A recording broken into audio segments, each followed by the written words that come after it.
Wow, guys, we have a new video we're going to react to. Dr. Phil bulges his eyes out at Whoopi Goldberg from what she said. So stick on to the back of the video to see what I have to say. Don't forget to like, comment, subscribe if you're new. And as always, let me know what to react to, but I'll get right to it.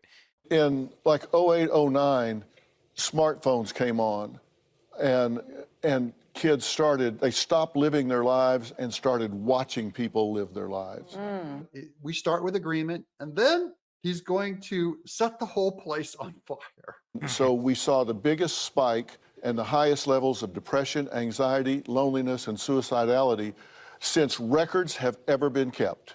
And also not controversial that depression, suicidality has grown with our use of phones. It's been terrible. And it's just continued on and on and on.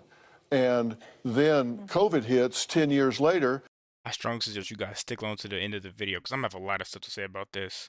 And the same agencies that knew that are the agencies that shut down the schools for 2 years. Okay, so now look at his eyeballs bulging out of his head. Dr. Phil has become a sideshow freak. But his comments are correct that the same experts that knew about the lack of activity and what kids were doing on the phone also knew that you can't take kids out of the public in social distancing. And so they might have saved their life regarding the virus. That's not what I'm arguing at all. I'm only saying if you put kids in what is essentially solitary confinement in a home and no longer allow them to go outside and play with each other in public groups, like there's a certain amount of socialization that happens in our school, the experts knew it would damage them to some degree. Who does that? Who takes away the support system for these children? Who takes them away and shuts it down? Who does that? It's people like The View. He's going, who does that? Who shuts it down when they knew there would be damage? And by the way, when they shut it down, they stopped the mandated reporters from being able to see children that were being abused and sexually molested, and in fact sent them home and abandoned them to their abusers with no way to watch, and referrals dropped 50 to 60%. The View, because they're Democrats and they have politicized this issue, anyone who talks like Dr. Phil right now, they're going to see him as some crazy Trumpy Republican Christian nationalist redneck. So there was also a pandemic going on, and they were trying to save kids' lives. Now they're falling over each other now. Whoopi and they were trying to save people's lives. That's all they were trying to do, is trying to save them from the, okay, I'm not denying the attempt. They were trying. So remember, we know a lot of folks who died during this. So it wasn't, people weren't laying around eating bond, but he says not school children. And he means, Whoopi's saying something correct, by the way. We know people who died, and Dr. Phil is saying something also correct. You know people who died, but not the school children. So locking everything down did not save their lives because they, in general, were not vulnerable.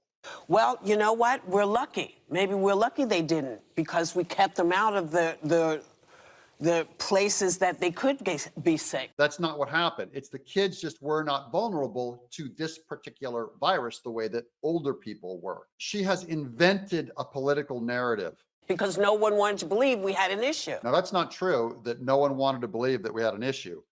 Everyone knew we had an issue. Are you saying no school children died of COVID? Now, Ann Navarro gives a terrible argument saying, are you saying no kids died of COVID? That literally is not what he said. He didn't mean zero. This is a weird thing where once you think that the shutdown was necessary, you now have to argue that there was no possible negative side to it. See, that's what Ann Navarro's doing, and it really shows an unsophisticated mind. I'm saying it was the safest group. They were the less vulnerable group. And that is not controversial.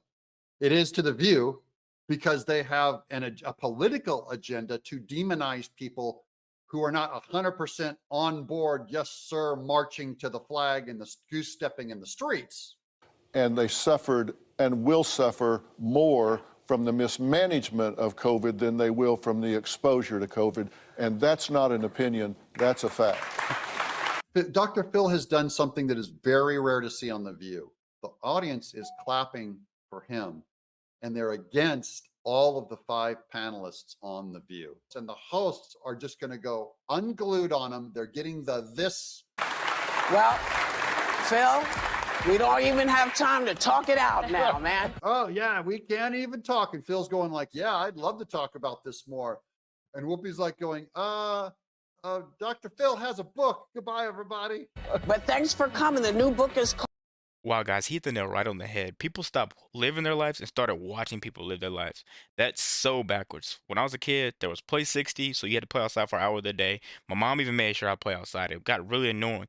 And now you have short form content where people just scrolling on the phone all day, just scrolling. You could tell on the COVID thing, Whoopi just knew she was gonna lose, so she tried to say something, and then it turned back on her. So then the audience even laughed at her. So let me know what you guys think.